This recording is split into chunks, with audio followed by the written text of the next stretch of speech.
The New York Giants just admitted that they made $100 million mistake. Oh, boy. And they chose to bench Daniel Jones. And I would say they were probably 2 to 3 years too late on that benching, right? Because obviously we know they got rid of Saquon Barkley, but you paid him $100 million. Paige Dimakos, when we look at the New York Giants and some of the fundamental things that they went wrong with, what's the first thing that pops up to you?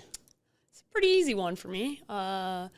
Lacking identity as a football team. It feels like that's going to become a common theme here at the Draft Club, talking about organizations not understanding who they are, right, and not leaning into that. So over the summer, Hard Knocks, right, you and I are talking about this. Joe Sheen, GM of the New York Giants, is on camera talking about how difficult it will be to make this decision about moving away from, and obviously it's looking back at the free agency period of Saquon Barkley and moving on from him and not being able to pay Daniel Jones $40 million and pay your running back $12 million.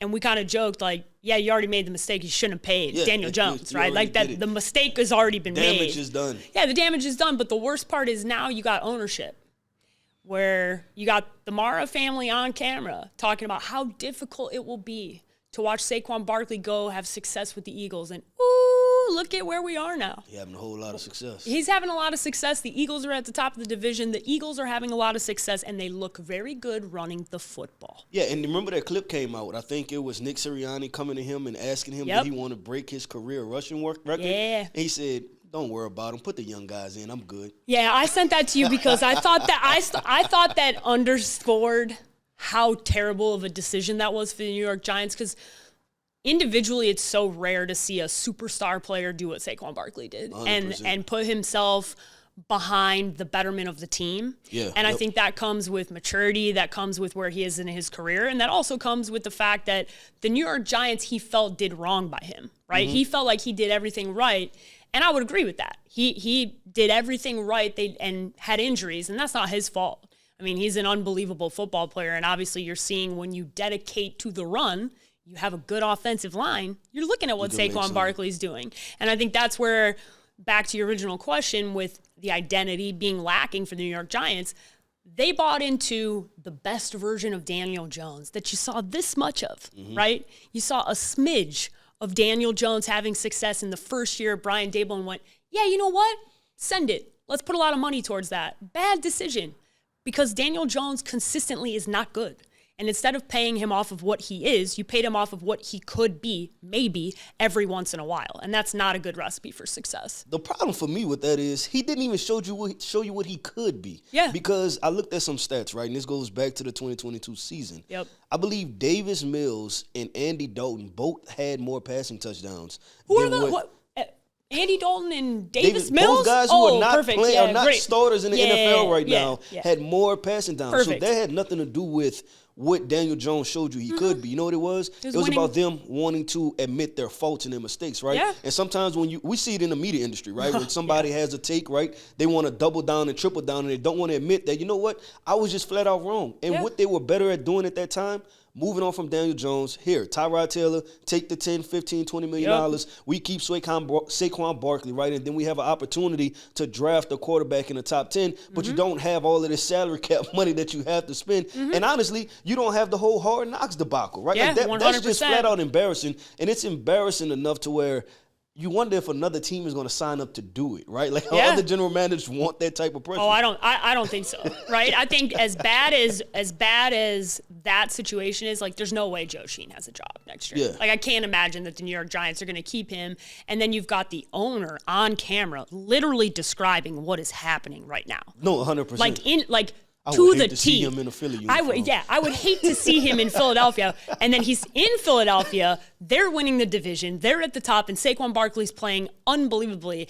That's worst case scenario for you. And I think that's where you look at this team and you look at where they're headed as an organization, and they got a lot of stuff to fix. They got to figure out what direction they're going. And Brian Daboll, I think, is a hell of a coach. And I hope he gets the opportunity to be able to kind of hit reset on his own, because he inherited half of this and then had to switch direction. This isn't his guy, right? This is not who he drafted. He wasn't there when he was there. And I think that's where I'd really like to see Daboll get an opportunity with a new GM to make a decision and switch direction and switch courses. And if not, come to Chicago, baby. I got a job for you.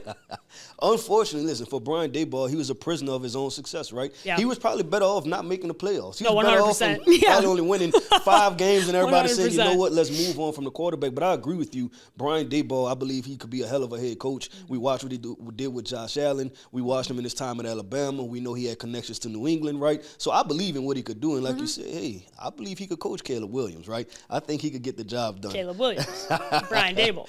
Feels nice. Yeah, I think he could get the job done. Paige Dimakos, we work in media, and fortunate enough for us, right?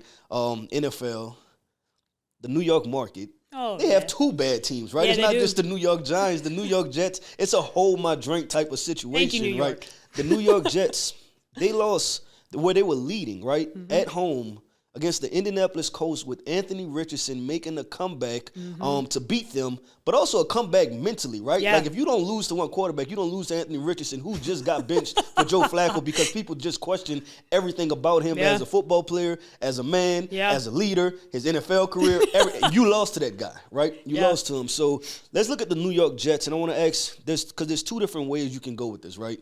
There's the way of fix the New York Jets with Aaron Rodgers, or fix the New York Jets without Aaron Rodgers. Let's start with the fix them with Aaron Rodgers. What's the path to success for the New York Jets? Yeah, I think the reality is I'm uniquely suited to understand how good Aaron Rodgers is because I grew up in Chicago. Yep, and I 100%. understand how great Aaron Rodgers has been and the strengths and weaknesses. I've also seen the good and the bad, the playoff blunders, the bad things that have happened. Like 4 years in a row, right? Yeah, and I think a lot of what the Jets did was they did the bad things that you've seen with Aaron. The best of Aaron was organizationally, they did what was right for the Packers, and they weren't as worried about the individual Aaron Rodgers, right? And the Jets did the opposite. The Jets went, anything you want, Aaron, whatever it is, what player you want us to sign, when you want to come in, when you want to do training camp, all this stuff. That's not how it works in the league. This isn't the NBA. You can't give any individual player that much power, and it doesn't work in the NBA either. CC LeBron. Like, it's not when you heard it. I don't know about you heard it. JJ Redick ain't coaching to a championship. Okay, this podcast is gonna go left real quick. I'm just gonna tell you, maybe have a better coach that can actually coach your players. We'll leave that to the side. Yeah, we'll leave that to the side. Back on task. Aaron Rodgers staying with the Jets is hard to imagine, but let's play this out, right? If you're coming back, you've got Devontae Adams, Garrett Wilson, you've got a full year of building chemistry. I think if you're going to do that, your only way to do that and have success is, can we actually do training camp for real this time? Can we actually build chemistry around players that were like, can you guys decide the direction and the course of this organization and stick with a plan? Don't change things, because look at how many things have changed. Coordinator, head coach fired, move this, move that, bring in new player, bring in new guy. They never had an opportunity to build and gel together as a team. And they look like a bunch of individuals.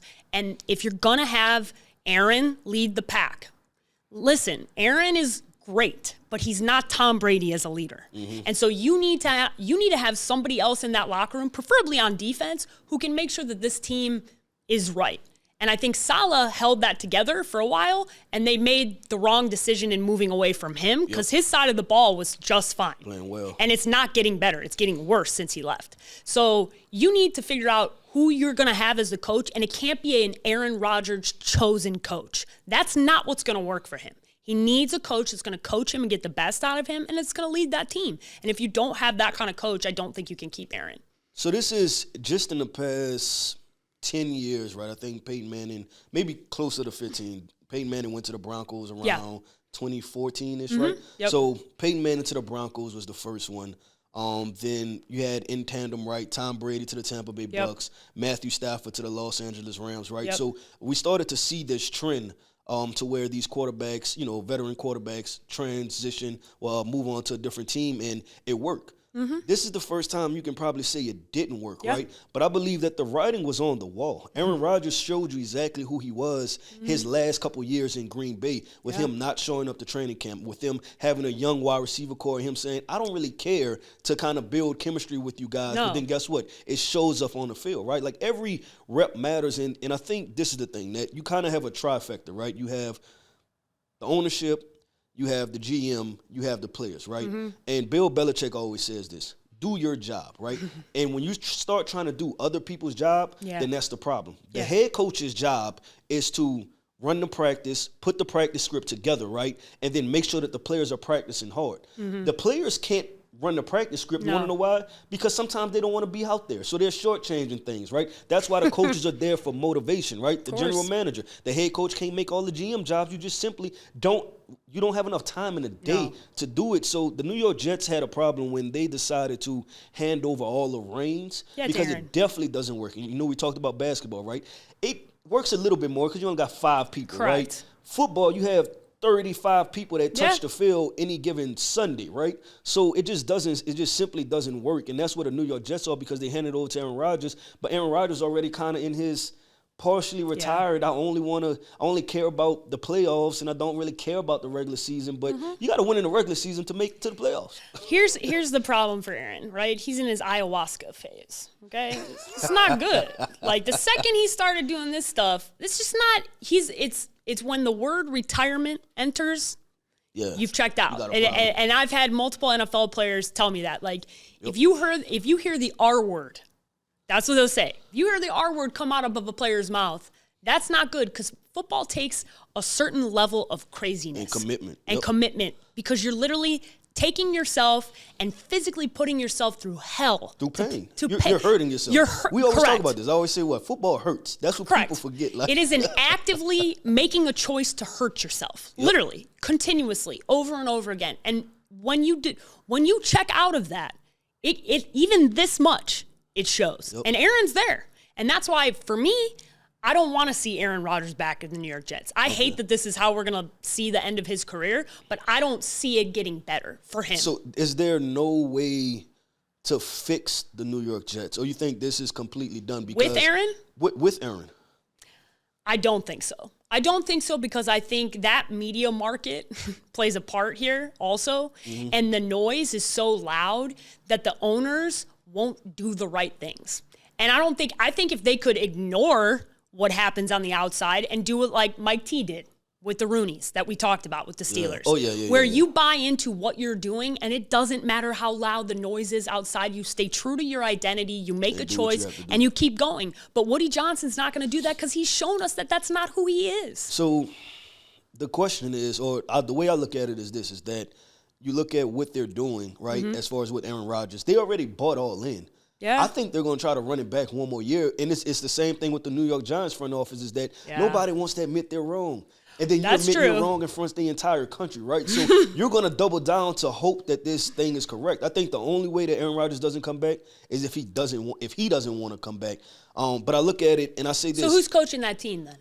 Because that's your biggest question mark right now. I think that's a fun conversation. Do you call up the Mr. Bill Belichick? But I know he had his history, right, with the New York Jets. But, I mean, because what other situation? I'm trying to think of other good. That'd be fun. Yeah, other good coaching situations. And a lot of the same reasons why people always linked him to the Dallas Cowboys, you could say the same for the New York Jets, right? That they need some type of culture. They need accountability across it. I got another good coach. Who you have? Mike Vrabel, baby. Yeah, no, he would be another good one. Vrabel would be a great coach. Come in, tough player coach, defensive side of the ball, special teams. That is come in, find the right coordinator to run the offense the way Aaron wants. But that's where it ends. And then you have a head coach. Vrabel is not going to let Aaron Rodgers run that show.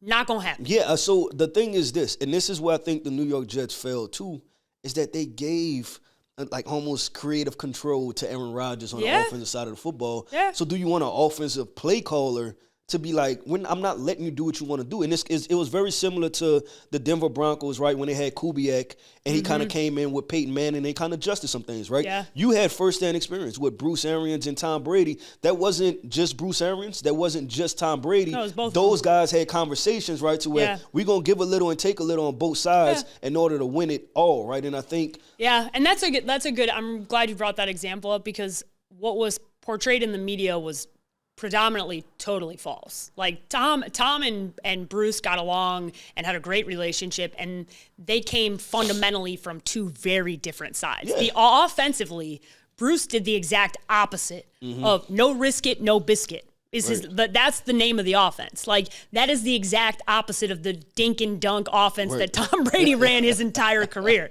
So fundamentally, they sat down and decided, okay, we're going to come together to do what each of us does best. And you saw Tom in an offense that was so fun. I mean, Tequila Tom was a great Tom. No, we 100%, love Tequila Tom. 100%. Like, he was a lot of fun. But I think to do that, it required putting ego aside. And I don't know that Aaron Rodgers can put ego aside. I'm going to be honest, because I think that's Tom Brady wants to win more than anything. More than he wants to have an ego about something. He wants a championship. I can't say the same about Aaron Rodgers. No, and I'll say the same thing about Peyton Manning, right? Yeah. Peyton Manning had the same type of adjustment, like, I want to win. Yeah, it doesn't matter. The thing is with Aaron Rodgers, he wants to win his way. Correct. I don't want to just win. I want to win my way, right? And that's the issue that we're seeing with him, because honestly, it's not even a maybe. People before this year, let's say 3-4 years ago with the Green Bay Packers, we were talking about Aaron Rodgers being arguably the most talented quarterback to ever grace the NFL. And for you at this point in your career to walk away with only one Super Bowl, there's some part of self-accountability, right? Yeah. And the Green Bay Packers did a hell of a job. And we never said that they draft bad, right? No. Like, they've done a hell of a job surrounding you with pieces to be able to go win a Super Bowl. Part of that, you have to be accountable to yourself. So when you sit back, reflect, and you sit there on your career, you have to say that I played a part of it. But we started this conversation, and we started to say that all of this started, in fall camp, right? Yeah. And them just not showing up. But we've seen that this is a trend, right? Because we've seen the issue with the Cincinnati Bengals. We talk about them being the best, worst team in the NFL, right? In history was what we saw from some people. But I don't totally disagree with. No, it's a good team. Nobody wants to play them, right? And you can see them winning the Super Bowl, and you can see them losing the next Except they're not going to get to the playoffs, so it's not going to happen. 100%. But the Dallas Cowboys, right? All of their offseason stuff bled over, and it looks like now it's bleeding over into the season. The New York Jets. Let's talk about the front office and them impacting the season by simply, I would say this, that they're not doing the obvious thing. Yeah. Jamar Chase, make up your mind. If you think he's really, not even both of them, Jamar Chase and T. Higgins. Yeah, if you think they're really good, go ahead and pay them and get it out the way, because why would you wait another year? The same thing with CeeDee Lamb and Dak Prescott, right? And Michael Parsons with the Dallas Cowboys, to where maybe you had a better picture painted for what your offense looks like with CeeDee Lamb, to where your head coach could say, you know what, this still not good enough. But the whole time you don't have CeeDee Lamb out there, and you're tricking yourself to think that when CeeDee Lamb comes back, it's going to be so much better. No, it's not. No, it's not. You're still bad. And I think that's, I know I keep using this word, but I think it's the easiest way to describe it. It's the identity problem, right? When you know who your football team is and you commit to that, you continue to build that and around to be that version of your team. Right. And when you are the Dallas Cowboys, let's use that as an example. If you're committing to Dak Prescott, then commit to Dak Prescott. Why are we doing the dance, right? And if you're committing to Dak Prescott and you need his number one receiver there, then you got to sign CeeDee Lamb. Yep. So it's, why are you making things more difficult for yourself? Either decide to be in or be out. Don't live in the middle, because that's where you get yourself messed up. And that's what these teams, they've cost themselves money, they've cost themselves chemistry, they've cost themselves time. And at the end, the identity is a culture problem. That's what I was about to say. That's what you're building. You lack identity, and that means you lack culture, and you can't build culture because you're not winning and you're causing issues outside the locker room, which then comes into the locker room. Because this is the thing. When we at practice, right, and we're in training camp, and it's the tough days, it's the dog days, and you telling me go full speed because this matters.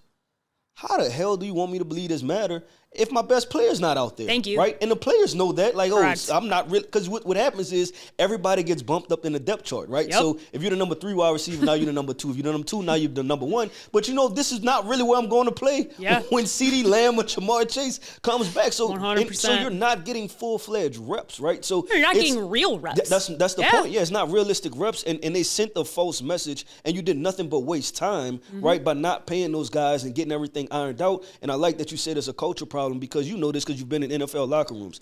When front offices decide to pay people, they send a message by doing that, right? Yep. And it depends on what people they pay in that locker room, and then people turn and look, because at the end of the day, all of those players, since we are 5 years old, right, we can sit here and say, for the love of the game, that's why I play football, we dream of getting paid. at the end of the day, right? People dream of taking care of their families. And when they get to that point to where they see $10 million, $20 million, $30 million a year getting passed out or not getting passed out, it sends us a direct message to your locker room. They're like, hey, some of those guys start thinking, I'm not going to be here. They're not going to pay me. And you don't want these guys tapping out in training camp. No, you can't have it. And I think the Cowboys are the best example of this. And I think this is where the culture word matters the most.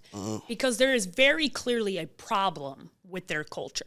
And it is a problem where you've got Dak Prescott, I think, on one side, and you've got CeeDee Lamb, Micah Parsons, some of these guys on the other side. And so when you pay both sides, you have a problem. Because which side is it? Is it the Dak Prescott side? Because Dak does right by everybody. But those guys don't do right by him. You've got CeeDee has had issues. You've got parents talking smack about Dak on the internet. You've got Micah not putting him in his top 10, starting issues on the podcast. Like, y'all got to get this figured out. And that's how you know, like, who is the leader amongst this group? Because you're paying everybody. I joke that Jerry hands out $100 million contracts, but he does. Like, it doesn't matter. And it matters not only for your salary cap, but it matters because of what you just said, Keith. When you pay somebody, it sets the tone for the people that are going to be around and be the big dogs of that organization. Who's the big dog? Everybody a big dog. That's a problem. Yeah, no, 100%. Then I even look at the Jets, right, because we're talking about all three of these front offices. They dug their feet in the ground, said we're not going to pay Hassan Reddick right after they trade. Exactly. Right? They didn't make the trade early enough for Devontae Adams. And I don't care what you say, right? Like, all you had to do was watch that wide receiver Netflix documentary, and you knew Devontae was not going to be there. Yeah, 100%. You knew that. So, y'all, instead of, I guess, BSing or playing in the middle, go ahead and just hand out the first-round pick to the Las Vegas Raiders and be done with it, right? Because they wanted to do it the easy way. Yeah. That's what I'm saying. They don't actually fully commit to the process. They go halfway in. They go, okay, if you knew you were going to get Devontae Adams, which everybody on planet Earth knew you were going to go get Devontae Adams. So go get Devontae Adams before you start the season. It's like we're in the middle, we're wishy-washy, we don't know which way we are, and they just lack the conviction to go one way or the other, and that messes you up. And I would arguably say that it's worse to go get him after I agree. we're starting to lose a lot, and then go pay Hassan Reddick his money now after we're losing a lot. Makes no sense. Yeah, you lose more credibility as a front office, right? And that goes back to the C word, which is culture. But you know what? We're going to make a transition. We're going to go away from the AFC East to the NFC South, Paige Dimakos. And we have 4 teams that seem to have pretty good culture out there, right? We have all 4 teams. That's the Rams, the Seahawks, the Cardinals, the 49ers. Oh, yes. They're all within one game. Oh, the NFC West. In this NFC West division. So I'm going to go ahead and just throw the question out there. Who will win the NFC West? The LA Rams will win the NFC West. And I believe that they will win the NFC West because they have the best quarterback in the division. Yep. They have the best coach in the division.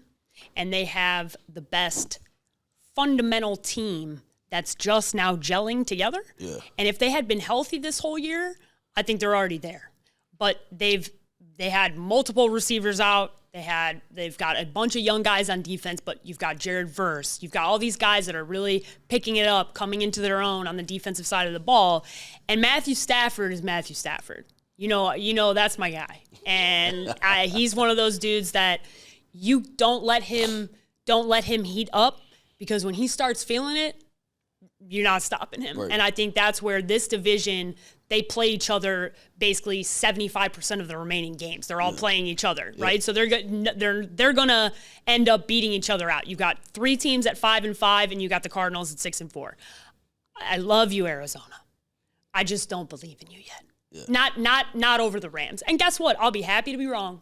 I'd be happy to be wrong if that's the case, but I got to see K1 finish a season like he starts and not get streaky, because he's done this before. And I know Cliff's not here, but I still got to see it. And I like the consistency of a team that has a Super Bowl already behind on its back, and the coach and the quarterback together. So are you in agreement with me, or are you going another way? I'm going to go process elimination, right? Okay. That's what I'm going to do. Arizona Cardinals. Yep. I think they're 1 year away, right? I agree. They're 1 year too early. Seattle Seahawks, I think, a really good story, right? Yeah. It's a good story, though. Now I'm down to the 49ers and the Rams. 49ers. I'm going to see y'all a year past now. Yep. Y'all at that transition point. So I'm going to go with the Los Angeles Rams. And it sounds crazy because the 49ers have been, to 3, 4, 5 NFC championships. Yep, 2 Super Two Bowls. Super Bowls, right? Kyle Shanahan. They've been more of the more consistent situation, but actually the more proven combination is the Los Angeles Rams. Yep. It is Matthew Stafford and Sean McVay, right? And that's what I'm trusting in. This is a team that's going to get hot at the right time. They were awfully injured, right? At the beginning of the season, there were how many games where he played without Puka Nacua and Cooper Kupp, right? Yep. Like you don't win those type of football games at all. And now they're both getting healthy, and I think they're going to catch the rhythm. But I've said this, and I'm going to say this again. You have to give all the credit to General Manager Les Snead, right? Yeah. The general manager that everybody wrote off. They won a Super Bowl. They made the transition to drafting. He's showing everybody I could draft, right? I just went all in to win a Super Bowl. But he went and drafted Jared Verse, who's playing well. Braden Fisk, who's playing well. Kobe Turner, who's playing well. Byron Young, who's playing well, right? And he has now a young, rejuvenated front that Aaron Donald retired this past offseason. Yeah. And we were saying that, hey, the Los Angeles Rams might be done, period, right? This phase and era of the Rams, but they're not. It seems like We weren't. But everybody was. Yeah. Everybody was saying that they were done and they were about to transition into a whole new. You were talking about how great their draft class was. And they killed it. And it's starting to show now, right? And that's when you do the work and you actually watch the film, right? Yeah. You watch the film and you draft the prospects, and now all of those guys are playing well. So they have a young, hungry defense, and then they have this offense full of, it's a combination of young guys and veterans, right? Yeah. But all proven guys, and that's what I like to see. I think it's very interesting because we've talked about this off camera, but the trade that worked for both sides, right? It's very rare when a trade fundamentally involving 2 quarterbacks, too. Both sides switch, and both sides are having success in totally different ways, right? And that's the Detroit Lions with Jared Goff and what they've been able to do. And then the same with the Rams and Stafford and Les Snead. And I think that's where you look at 2 organizations who are the opposite of the organizations we were just talking about. They are organizations that have committed to a process, committed to an identity, committed to who they are, and continue to, no matter who it is, no matter if it's Aaron Donald and he's retiring and you're trying to get 2 guys, what they did this offseason was totally flip that, and where we're not asking about Aaron Donald being gone. Yep. We're not. And that's insane. We're talking about Aaron Donald. Arguably the best defensive player ever. And Aiden Hutchinson got hurt in a horrible injury, and the defense has stepped up, and they've been able to sustain, and they're running the ball. I mean, oh my God, Jacksonville is still getting run on right now. These are 2 teams that are showing, these are 2 organizations, I want to say, that are showing how to do things the right way. On the flip side of everything else we talked about, those are 2 totally separate ways to have success in the NFL. And it came through a trade. One with a veteran, one, totally different ways. Fundamentally, who they are as teams is totally different. And I kind of hope we get those 2 teams to match up again, because last year was a hell of a game already. I'd love to see that again. Yeah. I'd love to see those teams again. And they both have a shot, right? At the of course end of the they day, do. because they are doing it the right way. And like you said, they're doing it their way. But for the NFC West conversation, we both with the Los Angeles Rams, right? So we either both going to be right or we both going to be wrong. I'll go all in on us being right.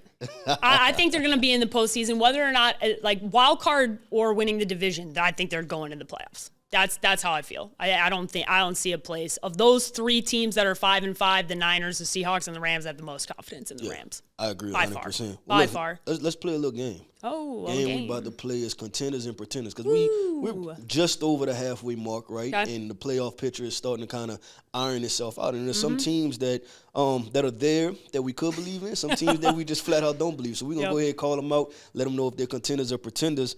Let's start in the Steel City. Those Pittsburgh Steelers. Contenders or Pretenders? Contenders. I'm very happy to talk about this. 1, see Lamar Jackson's record against the Pittsburgh Steelers. It ain't good. It ain't good. Okay? So I can tell you right now, nobody in Pittsburgh is afraid of John Hart. And that's very hard to say, because there's a lot of teams that are afraid of the Baltimore Ravens. Yep. Mike Tomlin and the Pittsburgh Steelers are not one of them. They're not at the top of the division.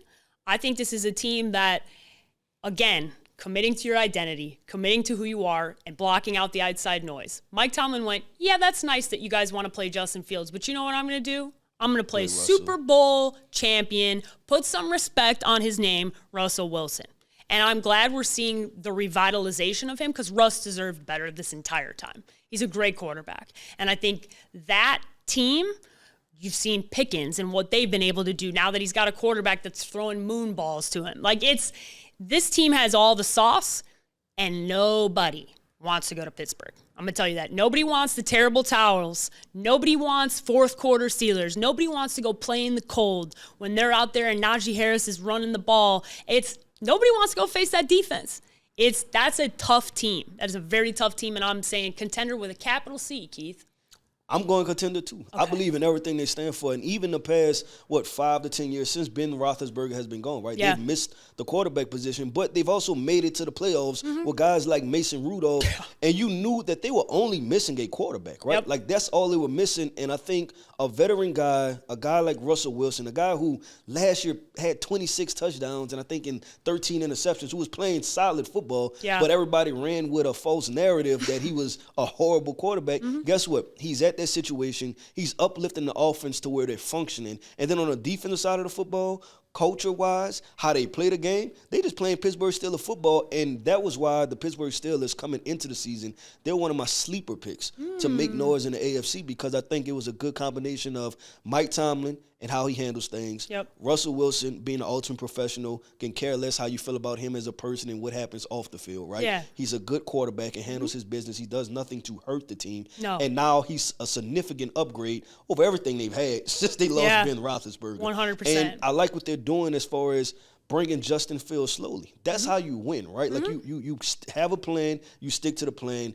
and then you roll with it from there. And then that's why they're in this position. And they committed to – they have a short and a long-term plan, which is that's really where you always hard. Want to be. It's really hard to do that. And I think that's where – even if Justin Fields doesn't work out, they at least have something in the pipeline. And the thing is this. And they're going to commit to it when they do it. And the way he plays football, they're good enough to make the playoffs with Justin Fields, right? Now they're just worried about, hey, can we develop him enough to where we can go win Super Bowls with Justin for the next 10 years. And like you said, that's the right position where they want to be in. And it didn't cost them first-round picks and 3 1s and 2/3. Oh, no, I'm painfully aware of what it cost them, Keith. That's funny that you had to bring that up and talk about how Justin Fields didn't cost them that much. That's interesting. You know what?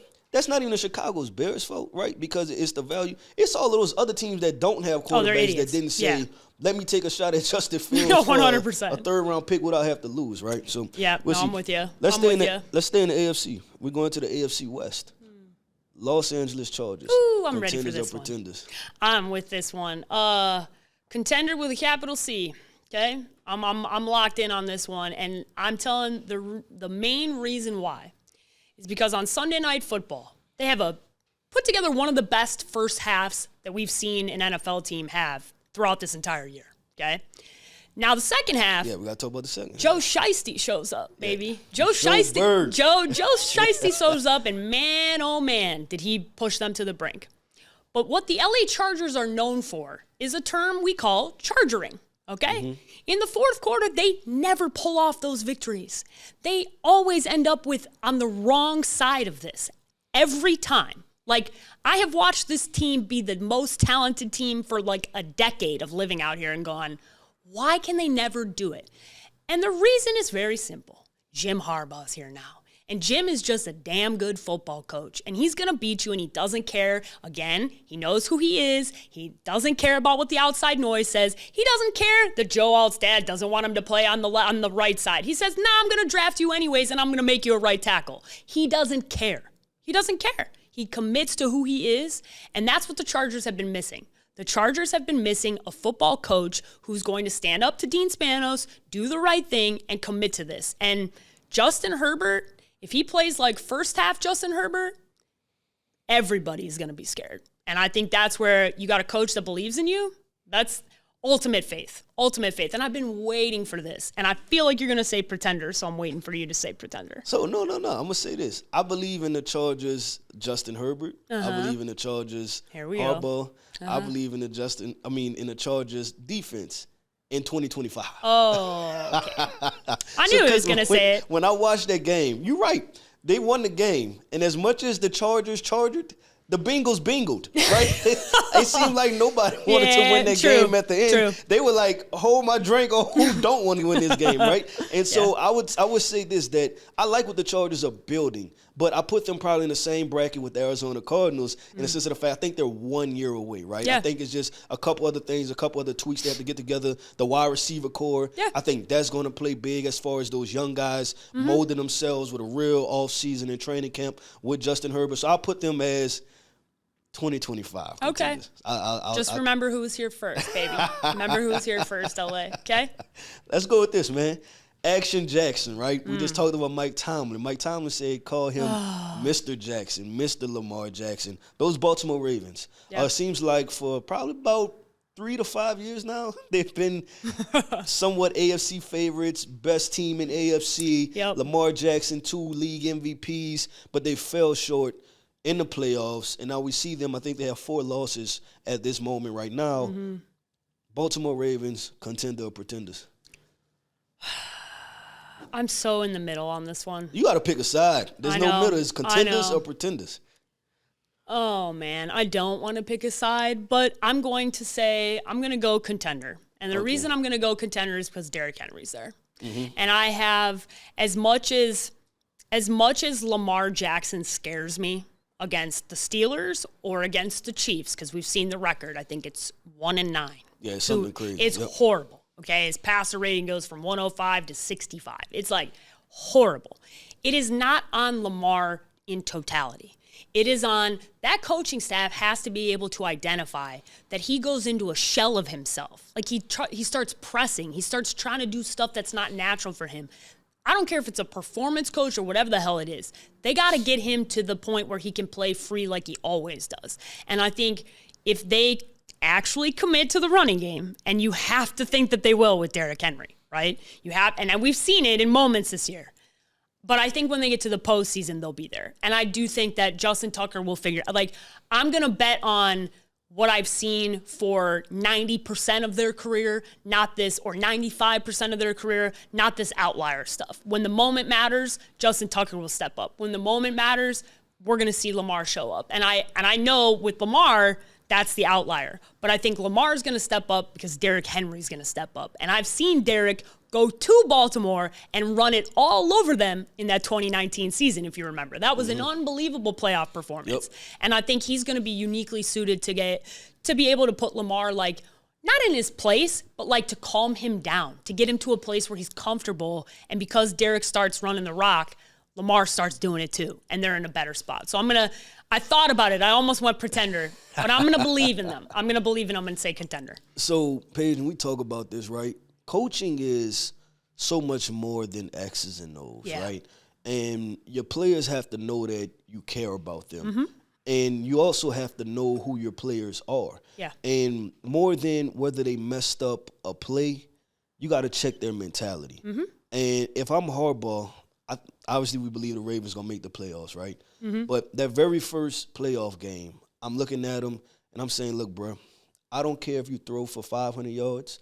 I don't care if you rush for 300 yards. Go do whatever you want to do to win the game. Because Lamar Jackson, when he gets in those moments, you know what he's trying to do? He's trying to prove the pundits wrong. He's trying to prove the people that have said that he's only a running quarterback wrong. I don't care if you run for 500 yards. You know what counts? Just win, right? And that's what I tell him. I said, listen, take you, young man, I want you to think about when you was in South Florida and you was toting a rock and you was just doing it and you was having fun with all your high school teammates and you didn't care what everybody else had to see. That's the Lamar Jackson I want. That's the Lamar Jackson that has to be there in the playoffs. And that's why I'm going to say I believe that they're contenders because I think that he cracks through that. Okay. Now, am I nervous?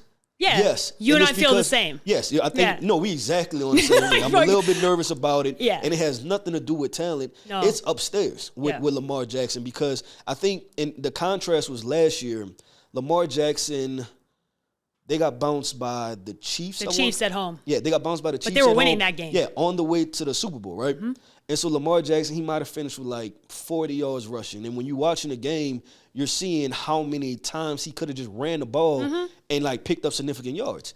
And then, like we're talking like wide open lanes. Wide open. Yeah, like I'm running through the lane. Yeah, and this is Lamar Jackson. Correct. So even if there's 5 people there, nobody's there, right? That's how you know it's up here. Yeah, 100%. And then in the Super Bowl, Patrick Mahomes outrushed what Lamar Jackson did, I think, in the previous 2 playoff games together. And that's when, like you said, when you're not caring what everybody else think, you're just going to win the game. You do what it takes to win. And that's, I think, with the Chiefs have arrived at that place the Patriots were at, where we talked about how they can, in one game, they can morph into a different version of themselves. They're going to beat you however it takes to beat you, whether that's running the ball, whether that's blocking punts or blocking a kick. They do what it takes, and the Ravens have not achieved that yet, right? And I think that's because they haven't stayed committed. They've tried to be cute and beat the Chiefs the way the Chiefs win. Yeah. And you can't do that. You got to be who you are. Yourself. Yeah. And win that way. Being the very best version of yourself. That's what the playoffs are about. 100%. And that's what they're not doing. But there's one last team, and it's a team that you really familiar with. Oh, God. NFC North, right? They've been to a lot of playoff games. They've beaten the Bears a lot. I think the win streak is at like 11, 12, 13, or 14. It's some crazy stuff. Recall. They beat the Bears all the time. I'm talking about the Green Bay Packers. They beat the Bears all the time. Okay. I think we've heard enough. About the Green Bay Packers. Let's talk about the Green Bay Packers. Jordan Love paid them a lot of money. Young wide receiver core, young defense. Matt LaFleur, head coach. Contenders or pretenders? Pretender. The capital P. Okay? One, they did not deserve to win that football game against the Chicago Bears. Nope. Matt Eberflus, brother, call a timeout, okay? Spend 30 seconds and go to Caleb Williams. This is very simple. Caleb Williams, I need you to get as many plays off as you can, okay? So run the ball. Get like 3 more runs in to get the ball down, even if it's 4 or 5 more yards. It's still 4 or 5 You still get that 4 or 5 more yards. I'm sitting there watching it going, what in the hell are you doing, Matt? What are we doing? Who settles for a 50-yard field goal? Nobody. You know what y'all nickname is? It's called the Windy City. Who settles for a 50-yard field goal to win the game in the Windy City? On the damn lake. The freaking stadium is on the damn lake. Like, that is, nobody on earth is settling for anything over a 30-yard field goal. Like, please, dear God, don't ever do that again. But back to the Pack. Jordan Love has regressed this year. Okay. Statistically, we looked at it. Hit from last year, how he ended, because he didn't start last year well. He got hot at the end. Yep. His second half was great. He's come back, and now he's dealt with injuries, but they have not been good, and Jordan Love has not been good. And you can say it's injuries or whatever variation of that. I'm not saying he's not good as a quarterback. I'm saying he hasn't been as good as he was last year. He hasn't built off of where they were. And that's why I don't believe this team is, I don't think they're better than the Lions in their own division. I think the Vikings can play tough against this team. The Bears just almost beat them. So they're not even getting out of the division, let alone a contender for the Super Bowl. I don't think Jordan Love's there yet. And I don't think they have enough time to get to that point again. And I think that's largely because he's had injuries this year, right? I mean, at the beginning of the year, we thought that Eagles game, he might be gone the whole year when Jordan Love got hurt. That seems 100%, literally, I like, it's actually kind of a miracle that he's playing at this point and they're in it where they are. I don't think they're there yet in the same way that you said they're a year off. I think the Packers are as well. And I think they're just dealing with the Lions in the division. It's just... feels nice that it's somebody else. Sorry, Green Bay. Don't feel bad for you. So that's funny. But I think a key part is that the Lions are running away with this, right? Yeah. So they can't afford to win one, still lose running, one, just so we're clear. Yeah, right. Yeah, still running. They can't go 500 the way out and win the division. The way the Lions looking, that's not happening, right? No. So with the Green Bay Packers, I go pretenders also. I think what I'm seeing is a lot of inconsistencies. And when you get to the playoffs, you have to be consistent for 3-4 straight games. Yep. I don't think I've seen a consistent Green Bay Packers for 3-4 straight games, whether that's offensively, defensively. It seems like they have situations that pop up. It looks like it's still a young team, right? They're still trying to figure themselves out, and some of that has to do with injury and Jordan Love. This is only, like his second year? Yeah. Second year being a full-time starter. Yep. So there's a lot to kind of flush out there, and Jordan Love to kind of find himself, because as the highlight plays, there are some plays where you're kind of pulling your hair saying, like, what are you doing, right? And this is technically that sophomore slump year. Yeah, right. That we talk about, that when defensive coordinators get tape on you and they adjust and they come back, it's happening to CJ Stroud as well. Like, this is what happens. Like, it's called the sophomore slump for a reason. Yep. It doesn't come from nowhere. So I think that's part of this. The injuries are another part of it. And I think they're just, like you said, like, they're a year away. And I think you can be inconsistent at the beginning of the year and figure it out, but we're way past that point. So they would have had to have caught on. And I don't think maybe that Bears win is enough, but I don't think so, because it wasn't LaFleur was losing his mind during that game because they were not in a position to have won that game, and they did. Now, wins are wins and losses are losses, but you're also looking up at the division leader, and you're not getting there. So I just don't see them as a contender right now. Yep, I agree. Well, we just do a quick recap, right? We had the Pittsburgh Steelers. Yep. Contenders. We both said they contenders. Contender, yep. Los Angeles Chargers. Contender. We split on that. Yeah, we contender. split on that one. Contender. The Baltimore Ravens, we both buying in, right? Yep. We're not giving up on Lamar. They're contenders. And then the Green Bay Packers, I think you're happy to see. Pretender. They're pretenders. With a capital P. I'm going pretenders too. Well, there you have it. I'm Keith Sanchez, Paige Dimakos, the Draft Club, players only.